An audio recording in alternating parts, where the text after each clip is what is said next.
In one of the most dominant and lopsided performances of the season, the Utah Utes delivered a complete statement win on Saturday night in Salt Lake City, dismantling the Colorado Buffaloes 53-7 in a game that exposed every weakness in Colorado's system while showcasing Utah's ability to bounce back with precision and aggression after an emotional rivalry loss the previous week, as true freshman quarterback Byrd Ficklin stepped onto the field for his first career start and immediately transformed the energy of the night, setting the tone from the very second play of the game when he took off on a stunning 63-yard rushing touchdown that not only electrified the crowd but marked the longest run by a true freshman starter in Utah history and the longest by any Utes player this season, instantly rewriting expectations for a team that had been searching for a spark and finding it in a fearless freshman who refused to play like a rookie, rushing for 151 yards on 20 carries and adding 2 passing touchdowns to cap a debut that will be remembered for years in the Utah program,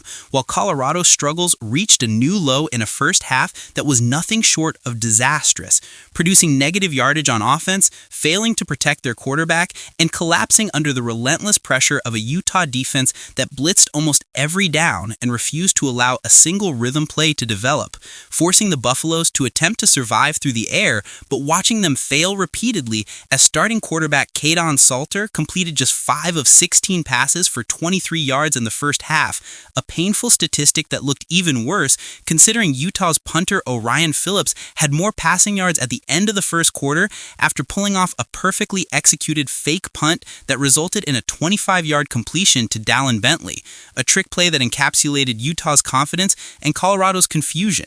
And when the dust settled at halftime, Utah had already posted 43 points, while Colorado had managed a shocking total of negative 18 offensive yards, a number that underscored not only the dominance of the Utes, but the complete breakdown of the Buffaloes' protection, play calling, and mental composure, as the Utes' defensive front, led by linebacker Jonathan Hall, unleashed a storm of sacks and tackles for loss that buried Colorado's offensive hopes before they could breathe, leaving Salter visibly shaken behind a collapsing line and drawing a safety when he was flagged for intentional grounding in the end zone, one of several moments that illustrated how completely Utah dictated every aspect of the game. And by the time the second quarter ended, the story had already been written, with Utah's offense posting 398 total yards in the first half alone, including 260 rushing yards that came from a balanced attack of speed, strength, and flawless blocking that turned every running lane into a runway for explosive plays, with Wayshawn Parker adding his own highlight moment on a 58-yard touchdown sprint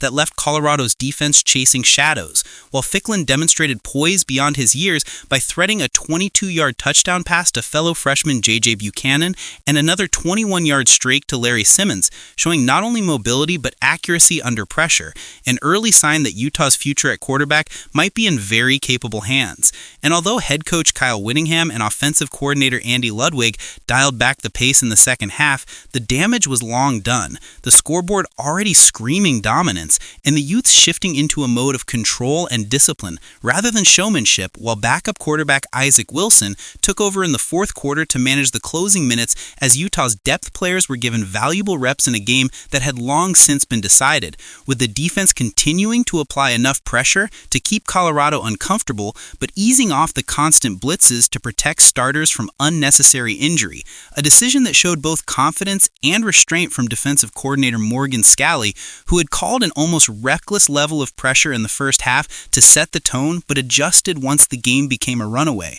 Still finishing the night with 7 sacks, 13 tackles for loss, and 4 pass breakups, all while limiting Colorado to just 140 total yards of offense, a suffocating performance that left the Buffaloes searching for answers and exposed the deep cracks in their offensive identity, as Kaidon Salter ended the night completing only 9 of 22 passes for 37 yards and 1 interception, adding 24 rushing yards that evaporated under the weight of 7 sacks, ultimately giving him negative rushing numbers by game's end and forcing head coach Deion Sanders to turn to backup Ryan Staub in the fourth quarter to simply finish the contest, though even that substitution couldn't spark much of a turnaround as Utah's defensive reserves held firm until a late-game drive allowed Staub to punch in a 1-yard rushing touchdown with just over 9 minutes remaining, a small consolation score that only prevented the shutout but did nothing to soften the optics of a performance where Colorado was outplayed, outcoached, and outclassed in every measurable category, while Utah reminded everyone that resilience and physical dominance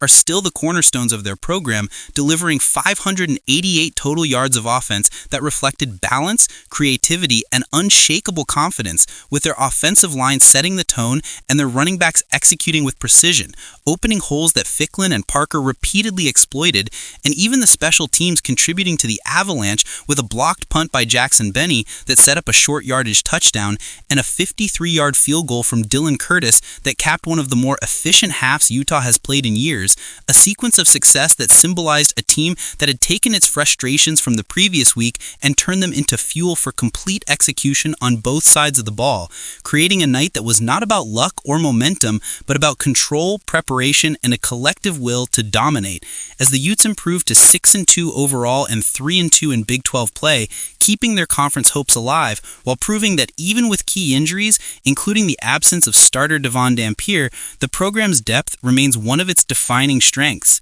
And for Colorado, the loss was another painful reminder of how far the team still has to go to compete physically in the Big 12, with an offensive line unable to handle pressure, a quarterback rotation unsettled, and a defense that looked overwhelmed from the opening kickoff, unable to stop the run, losing containment on the edges, and failing to force a single turnover in a game where they desperately needed momentum. While Utah's aggression, physicality, and focus painted the exact opposite picture of a program that knows how to respond to adversity, using tempo, deception, and relentless defense to suffocate an opponent that entered Salt Lake City unprepared for the intensity that awaited them.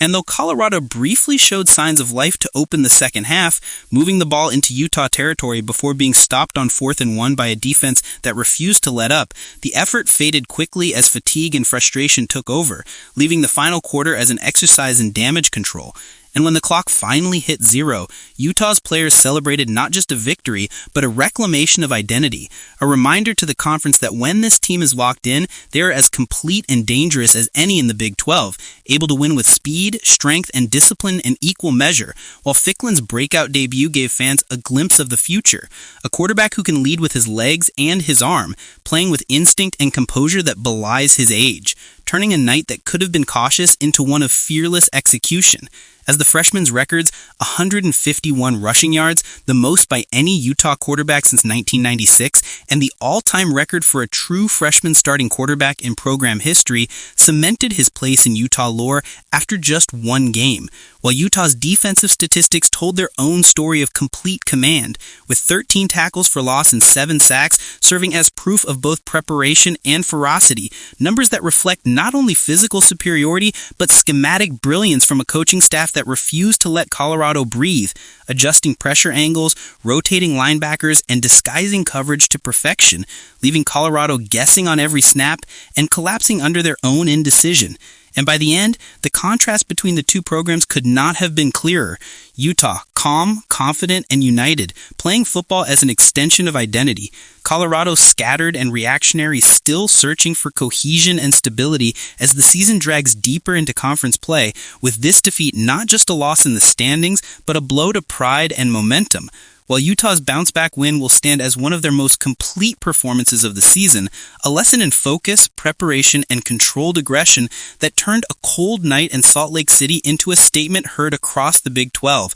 a message that the Utes are not done, not broken, and not backing down, but rather recalibrated and re-energized, led by a freshman whose first impression could not have been louder, and a defense that once again proved why Utah football remains synonymous with toughness, precision, and relentless pursuit of excellence, finishing the night with the scoreboard, the stats, and the swagger all firmly in their favor, leaving no doubt about who owned the field under the lights in one of the most commanding victories of the 2025 season.